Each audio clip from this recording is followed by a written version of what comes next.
In this video I will talk about executing commands. This is actually a video about the wiki, and it's about the wiki page command system executing. This is the file, the path to that wiki, and I will add that to the description of my YouTube video, so you can go over there to link to the wiki.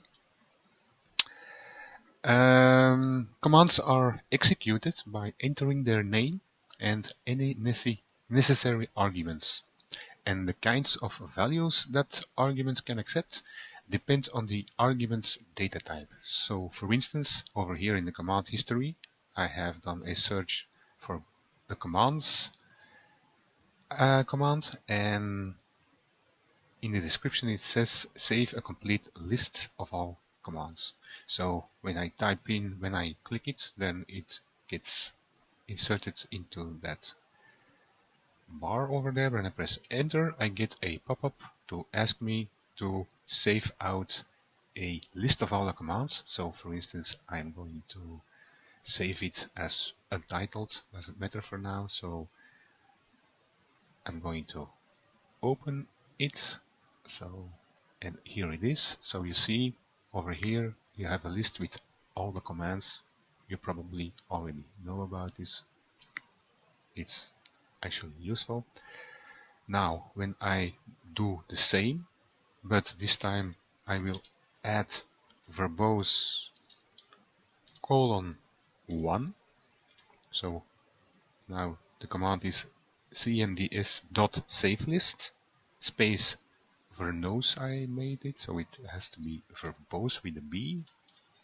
So verbose 1. When I now press enter, I get again this pop-up to save my file, but this time, and I'm going to save it and replace it, this time when I open it, you will see now there are a lot of extra informations added to it. So with verbose 1, when the boolean is set to true, you have extra information. Without that parameter, you don't get that extra information. Now, when an argument contains spaces or colons or special characters that may be parsed by the command system, then you need to use quotes or curly brackets. So I'm going to the wiki, and I suggest for the most part to read that page, because I'm going to not cover everything. I'm just pointing a few important things out, and it's important to know about this. So for instance, if you have the commands.save list and you want to save it to a drive, and this actually contains a colon, so now you have a special character in your argument, then you need to put it between quotes, or in this case, in the example, it is curly braces.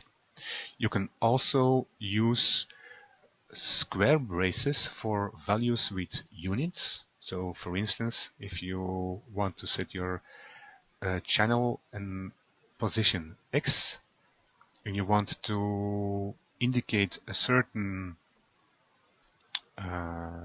distance, a certain unit, like in this case centimeter, you can use square brackets. In this example, item.channel post.x 0.1. In this case, you don't need braces because there aren't any special characters and there is no space in that argument. And you also don't need any square braces, as it says over here. As the basic units for the distance data type is meters, they set the post.x channel to 0.1 meters. So if you want to say, no, I want 10 centimeter and I want to specifically force modo to use 10 centimeter, I can use the square brackets.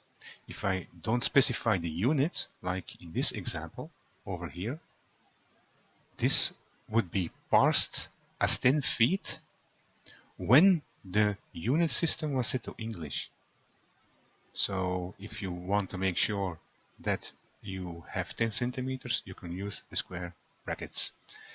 Then I'm going to go on to return codes. So once a command has executed, a success or failure code is being returned. And that a command can fail to execute for a number of reasons.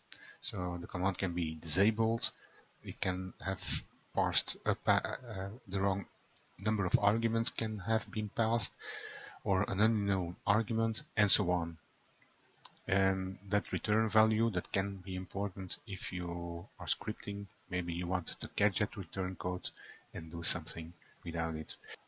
The following part in this part of the wiki, so we're still in command system executing, is actually fairly important also. Suppressing dialogues. So often when you have an error or something, then a dialog pops up, or you can actually code dialogues for user interaction, and you have several ways to suppress dialogues. So if you don't want a dialogue to appear, you can use an exclamation mark, like an example, exclamation mark, c.save-as, c: est.lxo. There doesn't need to be a space here. Anyway, when you add the exclamation mark, and modo normally would have sent you an error message, since there already has been a scene save as with that file name, so that file name already exists, you're going to overwrite it. Then modo normally opens a dialog to say, hey, there already is one. You can suppress such a dialog by adding an exclamation mark. And sometimes commands can have subcommands that will open dialogues. And if you want all dialogues, so including the dialogues of the subcommand to be suppressed, you can add a double exclamation mark, for instance, exclamation mark at c:myscript.pl. That will suppress all subdialogues. Or you can do exactly the inverse, force dialogues to show. And for instance over here, plus dialog.open, this will force this dialog to open no matter what. And if that command has subcommands that may have been suppressed or normally wouldn't open, if you want to make sure that all subcommands, if they have dialogs, that they will open, you can add plus plus. And then you also have the question mark. So many commands have optional arguments. If these arguments are not set, the command uses its defaults and carries on as normal, and only if your required argument is missing does a dialog open. You can fill in the values. I'm going to give an example of that in modo itself. For instance, question mark item.name space, and then between quotes enter name. I'm going to show you first what will happen. I'm going to Control V, and I didn't copy it, Control C, and Control V. And first of all, I'm going to do it without the question mark in front of it. When I press enter now, and nothing happened. Item.name, oh, sorry about that. Something did happen. So enter name has now been entered over there. So my item has been named enter name. Control V to paste now with the question mark. Now a dialog will open. So when I press enter now, a dialog will open and I can specify a name. I'm going to say typing something. Okay, like that. So Control V to paste again. So item.name and then the string for the name. Without a question mark, it will add what is between parentheses over here to the name. And with a question mark, you will get a pop-up where you can specify the name. So that was the part about executing commands. Next, we will look at executing scripts.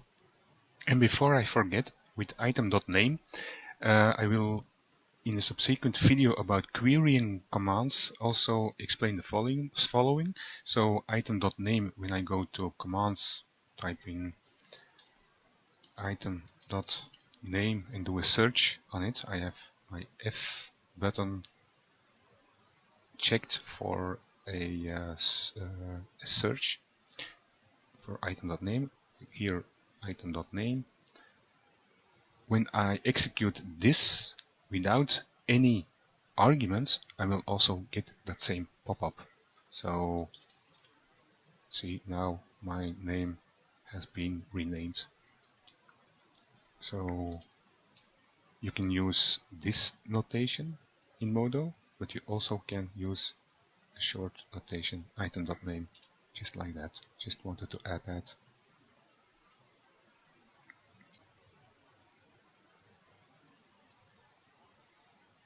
In this part I will talk about the wiki page executing scripts, and again I will add this link to the YouTube video description so that you can link to the wiki directly, and I suggest you go over it yourself. There is some useful information in it. The most important part is the at syntax. So executing a script is done most easily through the at syntax, followed by the script hash or other unique identifier such as file name, depending on the interpreter that has been used, and any arguments. So for example, at and then between quotations unit.sphere, or scripts on disks can also be executed with the syntax at c colon myscript.lxm, and this is something that you may know about when you go to modo and to system form editor, and when you have a form, and for instance I have created some custom forms, for instance this one. So when you add a command, the commands over here don't have the at syntax because they are modo commands, but if you have a custom script, then you can, for instance, I think these one have, yes, so these are actually macros that I've recorded. In order to be able to run them, you have to prefix them with an @ sign. And when you enter the @ sign in the command history bar down there, so I'm going to type A and press the enter key. Now I get, so as you see on top of here, select script to run. So this is the same as if you went to system, run script, or shortcut shift F5. That's also being done with typing a @ sign in the command history and entering. It's exactly the same thing. So this was it. Bye for now.